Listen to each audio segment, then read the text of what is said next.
Bandas, tiroteo, crimen organizado, conceptos que pensábamos que en nuestro país estaban bien lejanos, lamentablemente nos ha dado cuenta la realidad que es distinta. Y para hablar de este tema estamos con Catalina Droppelmann, directora ejecutiva del Centro de Justicia y Sociedad de la Universidad Católica. Gracias por acompañarnos esta mañana. Gracias por invitarme. Conversábamos un poquitito fuera de micrófono, esto que parece que nos agarró de golpe, pero no fue tan de golpe, Catalina, ¿no? No, no fue tan de golpe. Hay indicios hace bastante tiempo de la penetración del crimen organizado en Chile. El problema es que no tenemos mecanismos para pesquisarlo y tampoco nuestras estadísticas y nuestras encuestas de victimización y la manera en que medimos el crimen tiene estrategias sofisticadas que permiten medirlo sistemáticamente. Por lo tanto, es un fenómeno que nos ha tomado bastante de sorpresa. Bueno, lo de la cárcel de alta seguridad es como el pic del anuncio, digamos, ahí está la disputa si en tal comuna o no en tal comuna. Me imagino que nadie en su comuna quiere una cárcel de alta seguridad. Pero más allá de eso, yo siento, Catalina, que nuestro sistema en general es bien ingenuo al lado del crimen organizado, ¿o no? Sí, y la propuesta también de la cárcel de alta seguridad como la medida para poder combatir el crimen organizado es también bastante ingenua, porque es como empezar al revés, digamos, por la solución, por el último eslabón de la cadena. Es decir, tú antes de poder encarcelar a alguien tienes que tener mecanismos para prevenir, para alertarte del crimen organizado, para perseguirlo, para generar buenas pruebas y poder condenar a las personas. Y eso es donde, a mi juicio, debiese estar puestos los esfuerzos mucho más allá de que obviamente necesita asegurar que las personas que están condenadas por delitos relacionados al crimen organizado no tengan manera de seguir sus delitos dentro de la cárcel, es obvio.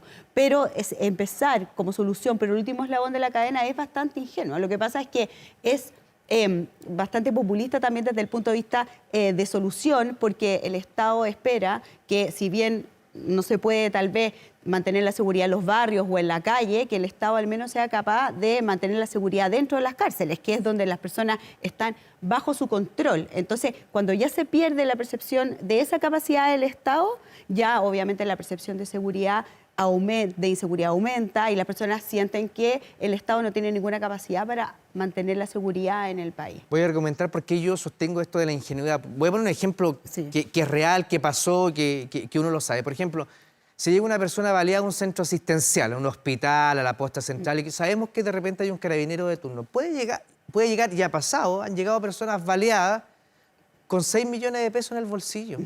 Y ese carabinero no tiene ninguna potestad para preguntarle, oye, usted viene baleado, ¿de dónde sacó esos 6 millones? Se los voy a requisar. Es decir, el organigrama del Estado no le entrega ninguna herramienta a quien es encargado del orden público para pesquisar eso. Exacto, no hay buenos mecanismos, no hay tampoco banderas rojas, hay una serie de elementos. El crimen organizado, valga la redundancia, es organizado, por lo tanto da ciertas pistas que permiten también traquearlo, que permitan tener elementos que te alertan respecto de la presencia de que un tipo de delito podría estar vinculado al crimen organizado. Y esas alertas son las que tienen que estar bien alojadas en las instituciones, bien coordinadas para poder perseguirlo de mejor manera. Y eso es lo que claramente no está funcionando. Es distinto que como con un delito contra la propiedad, que es un delito mucho más oportunista, que es mucho más difícil prevenirlo, traquearlo. El crimen organizado tiene mercados ilegales, el crimen organizado tiene redes, tiene una serie de elementos que hace que sea más fácil también. Además, en un país, perdona, Catalina, donde es muy fácil lavar dinero. ¿Sí? ¿Por qué se vienen los delincuentes a Chile? Primero, porque tenemos un sistema garantista, o sea, tenemos abogados expertos en sacar a gente narco de las cárceles. Eso en primer término. Segundo, en nuestro país es muy fácil el lavado de dinero, no persiguen, estamos recién discutiendo si se pueden interferir las cuentas o no. Entonces, es como el caldo de cultivo, o sea, los delincuentes dicen, está la papa en Chile. Pues, si el organigrama del Estado en general es súper permeable. Pues. Claro, lo que pasa es que Chile tiene instituciones sólidas, no estamos hablando de la misma institucionalidad que tienen otros países donde el crimen organizado ha penetrado de manera mucho más rápida. El tema es que no están ni las tecnologías ni las estrategias, y eso es en lo cual se tiene que empezar a avanzar. Pero para eso hay que movilizar proyectos de ley, hay que obviamente también mejorar la resiliencia institucional, hay que también mejorar y asegurar que no se vaya también penetrando la corrupción, especialmente, por ejemplo, en Gendarmería. En el caso de las cárceles, más allá de la construcción de una cárcel, de la infraestructura de una cárcel, lo que más importa es realmente asegurar que esos funcionarios no van a ser fáciles de corromper. Y para eso ¿Corromper por el dinero o extorsionado? Exacto. Porque también le muestran una foto de la familia y le dicen, nosotros sabemos dónde estudia tu hija, qué sé yo, ¿y qué va a hacer ese pobre gendarme que gana cuánto? Exacto. Ahí hay mecanismos de la experiencia comparada, mecanismos de rotación. Incluso nosotros estamos ahora trabajando con reforma penal internacional para traer y adaptar un mecanismo que se ha utilizado en Europa, donde los mecanismos de prevención de la tortura de los países son quienes también establecen alertas respecto de presencia de corrupción en las cárceles y establecen mecanismos de prevención. O sea, hay por ejemplo, otro que se sabe en la calle, quienes andamos en la calle siempre permanentemente se sabe, que el modo es el siguiente: se instala una barbería, esa persona que es dueña de la barbería compra 4 o 5 motos al contado, va a un retail, a un lugar, y nadie le pregunta de dónde sacó los 10, 15, 20 millones para comprar esas motos. Llega alguien desde afuera y lo primero que le pasa es una moto para que empiece a trabajar en una aplicación. O sea, en esa triangulación donde hay dinero, donde hay traslado, donde aparentemente los líderes del Tren del Agua salen y entran de Chile permanentemente, no aplican los filtros, Catalina. ¿Qué pasa ahí? Lo que pasa es que falta mucha más articulación entre las diferentes instituciones, mayor articulación entre el Ministerio Público, los carabineros, las policías. Hay que generar mecanismos que permitan traquear todo el proceso. Y lo que ocurre hoy en día es que todo el proceso del crimen organizado está muy desarticulado en diferentes instituciones que tienen que comenzar a mirar esto. Y eso es lo que falta organizar. Y ahí es donde hay que poner los esfuerzos, no necesariamente en el castigo, que ahí, digamos, va a poder incapacitar a ciertos núcleos del crimen organizado, pero el crimen organizado además se reactiva rápidamente. A las personas que toman detenidas son personas que son fácilmente reemplazables. Sí, entonces el castigo, si bien hay que asegurarlo, no es la solución. La solución son todos los mecanismos previos que se entregan. Ahí... El otro día conversábamos con la gente de Techo y me decía, antes el campamento, ¿cuál era el motivo del campamento? Yo me tomaba un terreno porque pensaba que el tipo del frente tenía más y yo no tenía nada, y lo que aspiraba al tomarme ese terreno era tener mi vivienda propia en algún momento. Ese era el motivo, la esencia de los campamentos en Chile. Hoy día los campamentos, hicieron un desglose de ellos, primero son megacampamentos, hay miles de rucos. No entra el Estado ni para poner agua, ni luz, ni nada. Y los narcos al interior de estos campamentos han hecho ciudadela, o sea, tienen farmacias, tienen barberías, tienen abarrotes, tienen de todo, porque en el fondo cuidan ese sector donde en definitiva, Catalina, no puede ingresar el Estado. Sí. Bueno, el control territorial es uno de los elementos más importantes. O sea, si lo pensamos desde ese punto de vista, el Estado también tiene que tener una mayor presencia en los territorios. Y especialmente también para asegurar la prevención de la conducta delictual en adolescentes y la victimización también de adolescentes, que es lo que estamos viendo y vimos también ahora hace poco. Las muertes de los jóvenes es algo que nos tiene tremendamente preocupados. Y para eso también hay soluciones que no necesariamente van solamente por el control y para la mayor presencia policial, sino también por la mayor presencia de mecanismos de protección social en los territorios. Y ahí nosotros estamos trabajando fuertemente en un proyecto que se llama Centros Cívicos por la Paz, que es un proyecto que fue muy exitoso en Colombia y en Costa Rica para poder establecer nuevamente la presencia estatal en los territorios y la participación social. Porque la penetración del crimen organizado necesita tener como contrapartida mayor cohesión social de los vecinos. ¿No? En el barrio, por supuesto. ¿Qué va a hacer una mamá? Pensemos en una mamá. ¿Qué va a hacer una mamá con su hijo de 13, 14 años que es reclutado como soldado que el narco le da? Tremendo celular, el último, el que quiera, el más caro. Buenas zapatillas, que son niveles de estándares, cosas que un niño vulnerable no puede adquirir.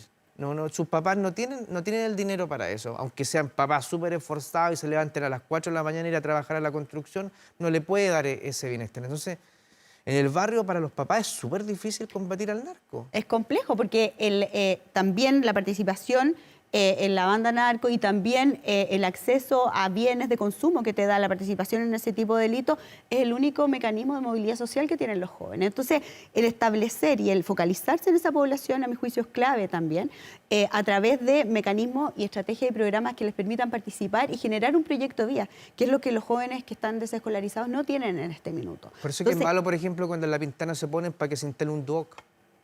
¿Me entiendes? Exacto, no, exacto. O sea, eso es, digamos, la antipolítica pública. Y generar infraestructura también es importante en los barrios. Generar infraestructura que las personas puedan habitar, utilizar. Tenemos una serie de programas sociales hoy en día, pero que están disgregados y de que las personas no saben dónde pueden acceder. Las personas que están más excluidas no son personas que van a los municipios o que van a los consultorios. Entonces, generar una infraestructura que asegure que los jóvenes generen cierta participación social, que pasen más tiempo en actividades estructuradas, es clave. Y eso también va a ayudar a que haya mayor también controles sociales informales desde el punto de vista de los vecinos que permitan contrarrestar la presencia del crimen organizado. Porque hoy en día no hay nada que contrarreste su presencia. Es verdad. Y no estaremos cambiando un poco el foco, porque yo escucho de repente en general, en la sociedad, digo, no, veamos el ejemplo de Italia de la camorra. La camorra es otro tipo de mafia, no es la mafia de familia que tenemos acá. O van a ir 500 nuevos carabineros a la calle recién salidos de la academia. Me imagino que el carabinero, como en todas las instituciones, se va haciendo en la experiencia. O sea, no sé qué tan efectivo sea un carabinero solo por su presencia más en la calle, si es que no ha tenido una trayectoria, si es que no ha tenido distintas destinaciones, digamos. Pero en países en Centro y Sudamérica lo han logrado, no tan extremadamente como Bukele, pero sí, por ejemplo, Costa Rica. ¿Qué hicieron en Costa Rica? Bueno, Costa Rica hicieron una inversión importante en seguridad, construyeron estaciones policiales donde también se pudiese realizar policiamiento comunitario, es decir, que la vinculación de las personas con las policías cambiaran, que las personas fueran a las policías también para resolver conflictos menores, vecinales, etcétera. Por otro lado, se instalaron estos centros cívicos por la paz en los barrios más vulnerables, que es una infraestructura que se vincula con las necesidades y los intereses de los jóvenes. Por ejemplo, si los jóvenes en esa comuna tienen interés, por ejemplo, por el graffiti o por el skate, se genera un skatepark que los atraiga y que a partir de las actividades recreativas van enganchando a los jóvenes en la política pública.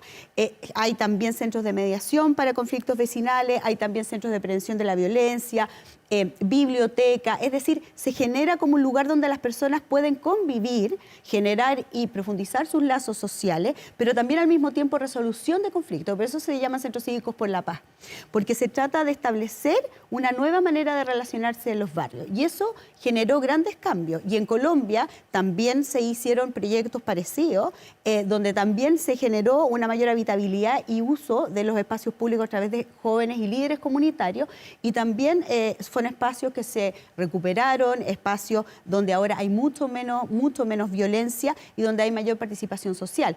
Los jóvenes en general son los que menos participan de la política pública. Enganchar a un joven para que se escolarice, enganchar a un joven para que vaya a un programa de rehabilitación de drogas es muy complejo. Entonces, esto ofrece una vía tremendamente importante también donde alojar los programas y alojarlos en una institucionalidad que para los vecinos sea más atractiva que las instituciones formales. Y además que el narco penetra donde ve que el Estado flaquea. Exacto, ¿cierto? exacto. Y el control social informal que se genera con la mayor participación vecinal permite prevenir mucho la presencia del narco en los barrios. Obviamente la mayor parte de los vecinos no quiere que esté el narco manejando sus barrios. Por lo tanto, si los vecinos se organizan también y se organizan de una manera más virtuosa con el Estado, se pueden dar mecanismos de prevención que son tremendamente efectivos. O sea, el trato violento también, la desconfianza entre los vecinos. El clima en violencia, en el fondo. Exacto. Estar ahí siempre al filo, al borde. A mí lo que me parece increíble, con esto ya cierro, Catalina, es que todavía estemos discutiendo una cárcel de alta seguridad para que desde las cárceles actuales no hablen, no coordinen, cuando eso debiera ser el desdo. O sea, de ninguna cárcel debiera tener ni conexión a internet, ni coordinar las bases. Hoy día los módulos sabemos cómo operan. Ahí hay algo que también hay que repensar. Exacto, y eso pasa también por repensar el recurso humano. Si la infraestructura te ayuda, te facilita, obviamente, el control carcelario, pero las cárceles son manejadas por los gendarmes y ahí es donde tienen que ponerse los esfuerzos. En esa fuerza donde hay ya altos niveles de corrupción que tenemos que empezar a contrarrestar. Sí, pues la verdad, el sueldo, el estrés laboral. Me contaba un gendarme en el fondo que el gendarme es como un preso, pero que que puede salir en las tardes y que gana un sueldo, digamos, pero está todo el día metido en ese sistema. Los sistemas de turno, altísimos niveles, tasas de suicidio altísimas de los propios gendarmes, problemas de salud mental que no son tratados por la institución. O sea, es un ambiente tremendamente hostil que te hace que no tenga ningún tipo de resiliencia también para contrarrestar la corrupción. Entonces, O la extorsión, que se da mucho igual, la extorsión. Oye, Catalina, muchísimas gracias. Catalina Dopplerman, directora ejecutiva del Centro de Justicia y Sociedad de la Universidad Católica. Sé que están estudiando muy profundamente este tema porque además están muy preocupados de los jóvenes que hoy día se delinquen en Chile. Veíamos hoy día en la mañana una imagen de un portonazo, eran todos niñitos que sin mediar y en 40 segundos desvalijaron una familia. Así que muchas gracias por habernos acompañado. gracias, encantada. Que esté muy bien. Ya, vamos a seguir avanzando.